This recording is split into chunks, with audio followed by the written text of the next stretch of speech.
वाले पर्यावरण विश्ववैज्ञानिक doctor Swarnjeet Singh flora इन दिनों चर्चा में है। अमेरिका की कैलिफोर्निया राज्य के स्टैनफोर्ड विश्वविद्यालय ने दुनिया के 1 लाख श्रेष्ठ वैज्ञानिकों का डेटा तैयार किया है, जिसमें डॉक्टर फ्लोरा को 44वां और भारत में उन्हें पहला स्थान मिला है। National institute of pharmaceutical educational और रिसर्च सेंटर के निर्देशक के पद पर वो सेवाएं भी दे रहे हैं। हमारे संवाददाता रवि कुमार ने डॉक्टर फ्लोरा से खास बातचीत की है, सुनिए उनका क्या कुछ कहना था। लखनऊ के नाइपर इंस्टीट्यूट के निदेशक फ्लोरा साहब इसमें चर्चाओं में हैं। पर्यावरण के वैज्ञानिक फ्लोरा साहब इसलिए चर्चा में हैं क्योंकि अमेरिका के स्टैनफोर्ड यूनिवर्सिटी ने 1 लाख वैज्ञानिकों का डेटा तैयार किया, जिसमें से 44वां स्थान डॉक्टर फ्लोरा साहब को मिला है और भारत में पहला स्थान उनको मिला है। डॉक्टर फ्लोरा साहब के साथ मौजूद से बात करेंगे। सर, बड़ी उपलब्धि हासिल की है, देश का नाम रोशन किया है अपने अमेरिका की जो बड़ी यूनिवर्सिटी, उसने आपका जो 1 लाख जो वैज्ञानिकों में उनमें 44वां स्थान पाया और देश में पहला स्थान पाया। क्या कुछ कहना चाहेंगे?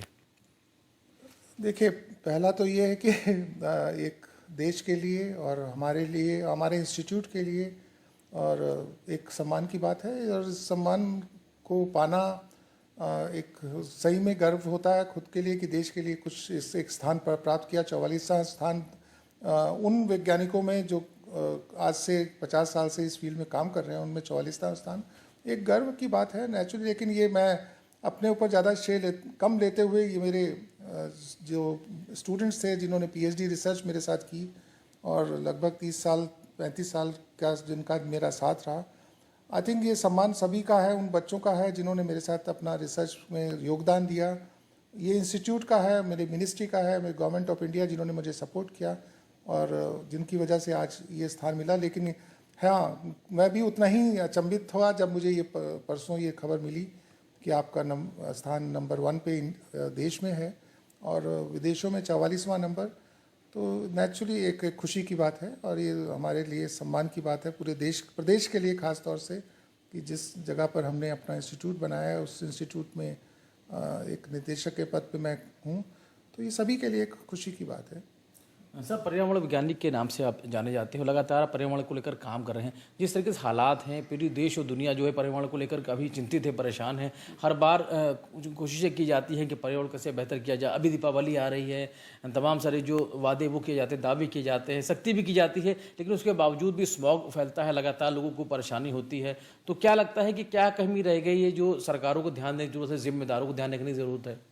देखिए, सरकार से ज़्यादा मैं अगर कहूँ कि इंसान को जानते हुए भी जागरूकता की कमी ज़्यादा है। हमें लगता है कि हमें एक छोटे बच्चे जब होते हैं उसी समय से अगर ये जागरूकता दी जाए कि आपको क्या चीज़ का ध्यान रखना है।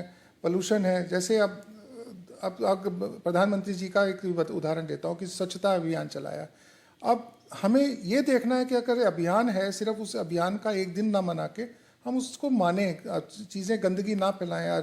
पर्यावरण आज से नहीं, आज देखिए देश विदेशों में आज सबसे ज़्यादा अगर कोई चीज़ देखी जा रही है तो वो पर्यावरण है। अभी आजकल कोरोना चल रहा है और जितने भी हमारे मेडिसिन के डॉक्टर्स हैं सब हमें चेतावनी दे रहे हैं कि इंडिया में कोरोना बढ़ने का पूरी संभावना है, क्योंकि पर्यावरण की अंदर इतना ज़्यादा पोल्यूशन फैल चुका है, इतनी ज़्यादा एक तरह से देखा जाए कि उसके वजह से ये और बढ़ेगा।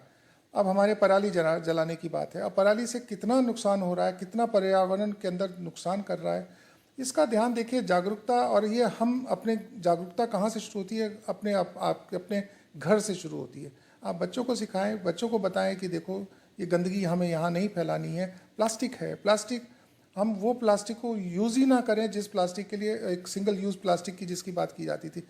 लेकिन होता क्या है कि एक बार आप बोला जाए और दूसरे दिन फिर से वही का वही। अब जैसे आपने दीपावली की बात की, रोज आना संदेश आदरणीय प्रधानमंत्री जी, आदरणीय हमारे मुख्यमंत्री जी कह रहे हैं कि भाई आप लोग सावधानी रखें, 2 गज की दूरी रखें, आप मास्क पहन के रखें।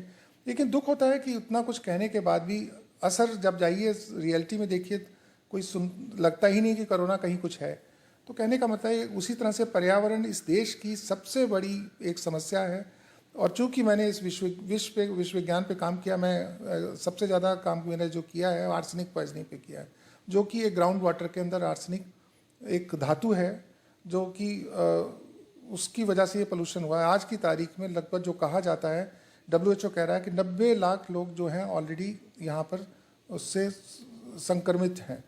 अब आप अंदाज़ा लगाइए कि ये पोल्यूशन कहाँ से आया, अंदर कहाँ से चला गया, रीज़न कारण क्या, ये अगेन पर्यावरण से ही संबंधित है।